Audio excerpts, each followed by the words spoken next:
Lakini sasa mimi nashindwa kumuelewa huyu mwenyekiti.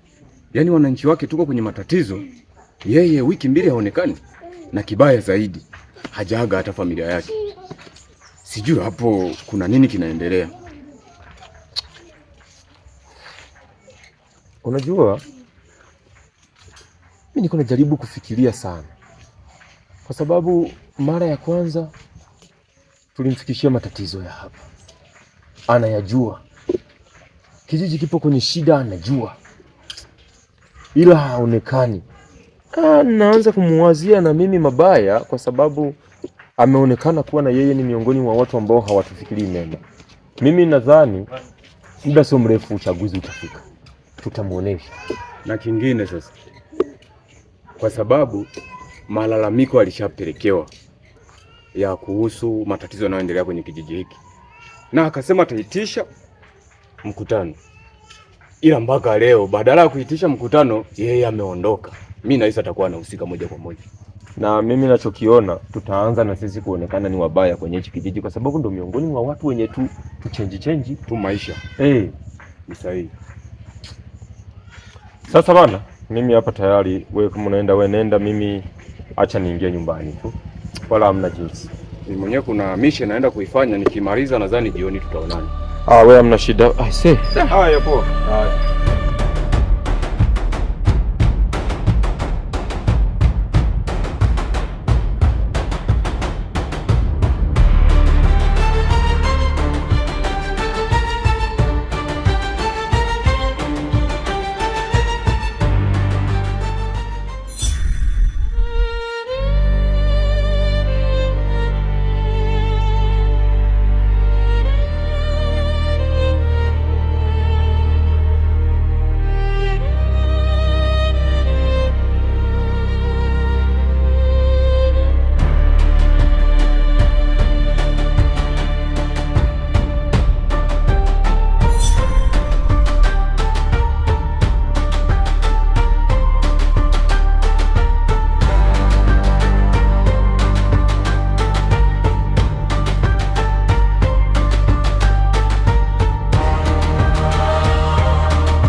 Ameenda wapi?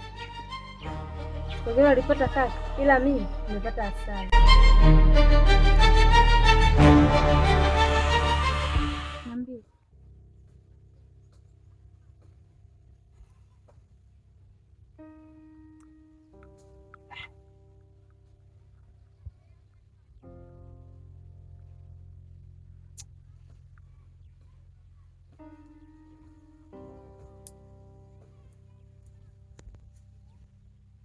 Huwezi kuongea au?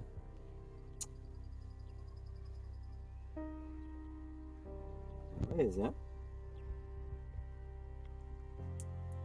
Kama nilivyokuambia, kama kumbukumbu, na siku nilikwambia kuna kitu hivi karibuni nitakwambia. Sio, nakumbuka?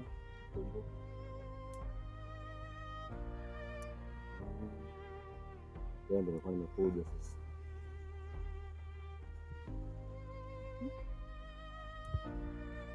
Nikwambie kile ambacho nataka kukwambia siku hii.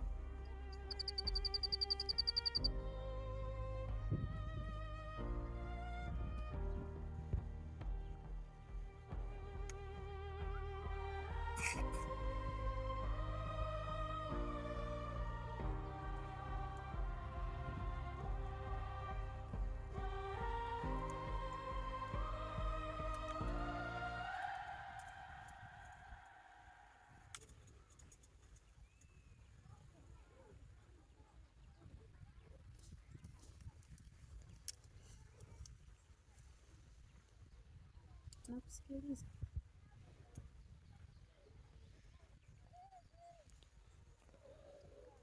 Kuna maelezo yote nishatoa, kwani hujaelewa hapo kwenye karatasi?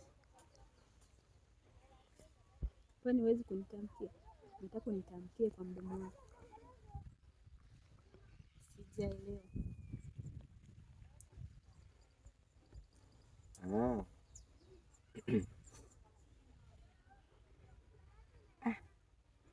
Basi haina shida, nitakwambia hata siku nyingine, ila nadhani kwa maelezo yote umeyaona hapo kwenye karatasi. Kumbe unajua kuandika Kiingereza katika uwezi. Unajua sisi tumesoma sema kidogo. Nitakwambia siku nyingine, umesema na wewe lakini. Nitakwambia hata siku nyingine.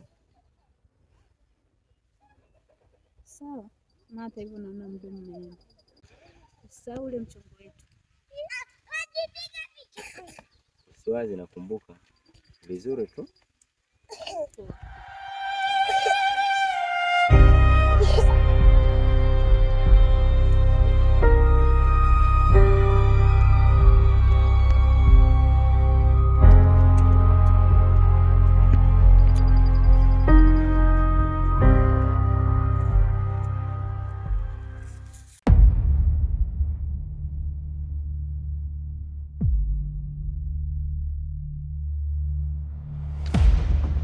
Sasa bosi, mimi nimekuita nilikuwa na mazungumzo na wewe. Unaonaje hao watu wote ambao washaliona ili tukio tukawateka tukaweka ndani? Ati nini? Yaani unamaanisha kwamba wale wote ambao washaangalia hili tukio waweke ndani? Haiwezekani bana.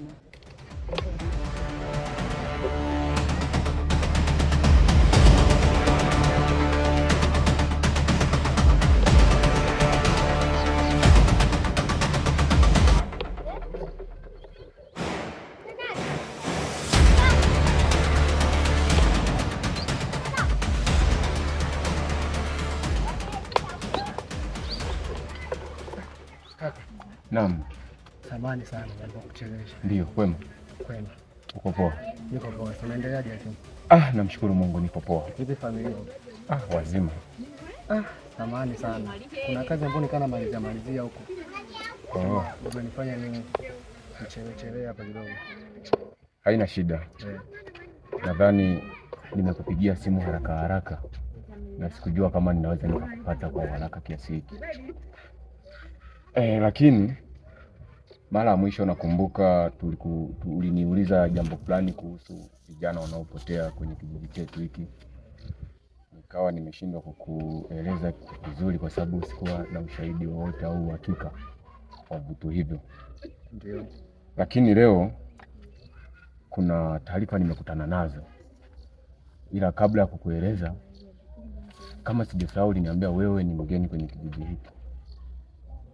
Sasa sijajua labda umetokea wapi na kazi yako humu ni ipi, ili ndio niweze kukueleza hiki ambacho nataka nikwambie.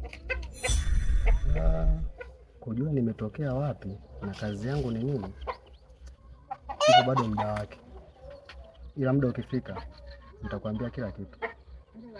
Sasa hivi tufanye tu haya ambayo yako mbele yetu sasa hivi. Ni vitu gani ambavyo umenitia hapa, au kuna ya tetesi umeshasikia huko? Kiuhalisia acha tu nikueleze, lakini ninachokuomba uwe ni mtu mwema kwenye kijiji chetu hiki. Sije ikawa labda na wewe kuna 1 2 3 kwenye haya mambo yanayoendelea. Hicho ni kitu ambacho hakiwezekani. Inaweza ikawezekana kwa sababu moja. Wote ambao washaliona ili tukio, naona taarifa zetu zinazidi kusambaa mtaani. Maanake wote ni waambea. Mimi naona tukifanya hivi inaweza ikatusaidia kwa ajili ya kufanyaje? Ya kuhakikisha usalama wetu. Sasa nisikilize. Hiyo inaweza ikawa sawa. Lakini unatakiwa ukiwa na sasa sawa, mimi nimekuelewa. Chukua watu. Chukua watu, lakini zingatia kitu hichi. Yaani kila siku tunakuwa unapiga tukio. Usichukue watu wawili. Chukua mtu mmoja. Hii kidogo itatusaidia ili wananchi wasijue kama tunachukua watu. Mtu mmoja inatosha. Nilikuwa nimesubiria ruksa yako tu. Ili swala naweza kulifanya muda wote. Lakini naweza kanilazimu kuchukua watu wawili kutokana na tukio litakavyofanyika. Naweza kufanya tukio hapo akawa ameniona mwingine hapo. Naweza kanilazimu kumchukua na yeye. Sasa utaweza wote? Itawezekana. Wote wawili. Kwani kinachoshindikana nini? Ni sawa tu. Okay. Na muda umeenda unajua.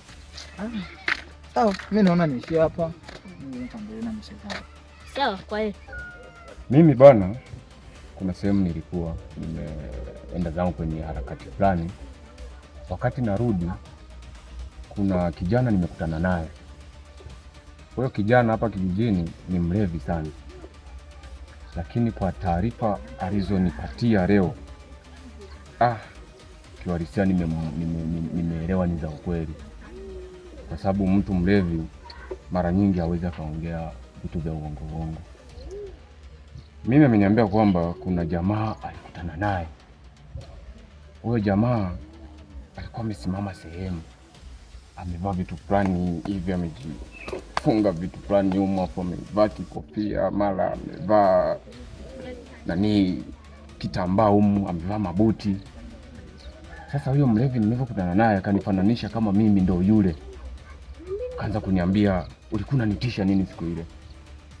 Ila mimi nikasema hapana, huyu ni pombe ndo zimempelekea kwa vile kunifananisha mimi. Yaani alihisi mimi ndo huyo jamaa.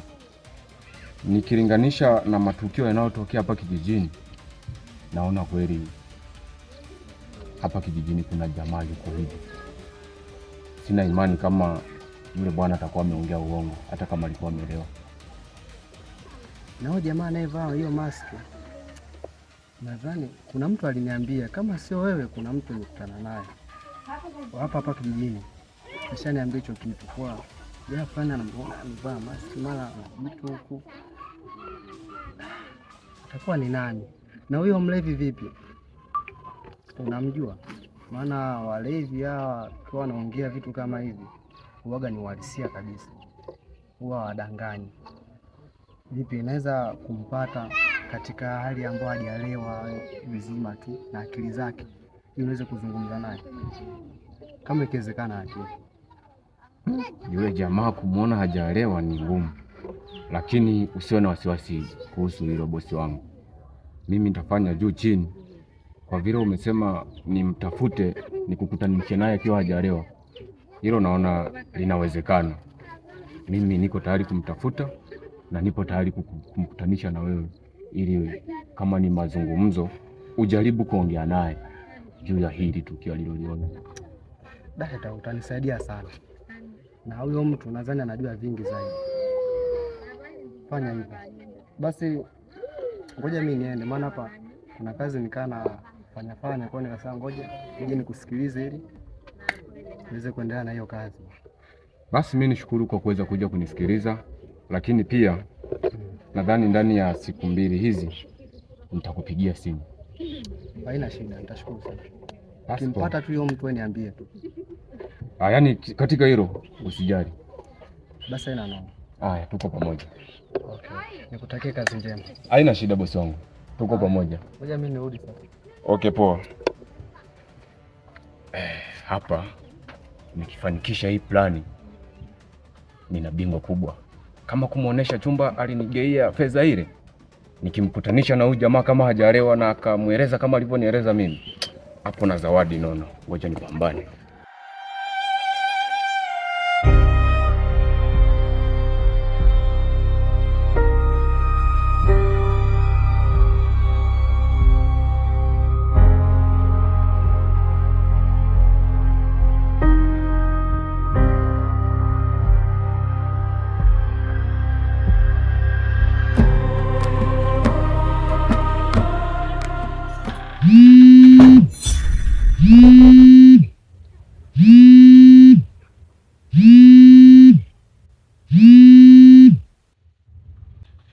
Halo.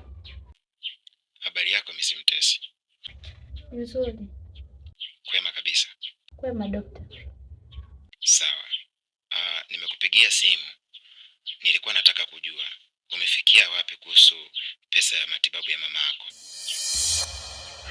Samahani dokta, kwanza naomba niambie hali ya mama. Hali ya mama yako sio nzuri, na ndio maana nimekupigia simu, maana nimeona uko kimya sana.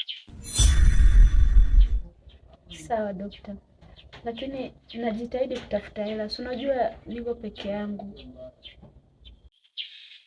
Oh, unataka kuniambia sasa hivi umefikia kwenye asilimia ngapi za kupata hiyo fedha? Najitahidi dokta, nipe muda.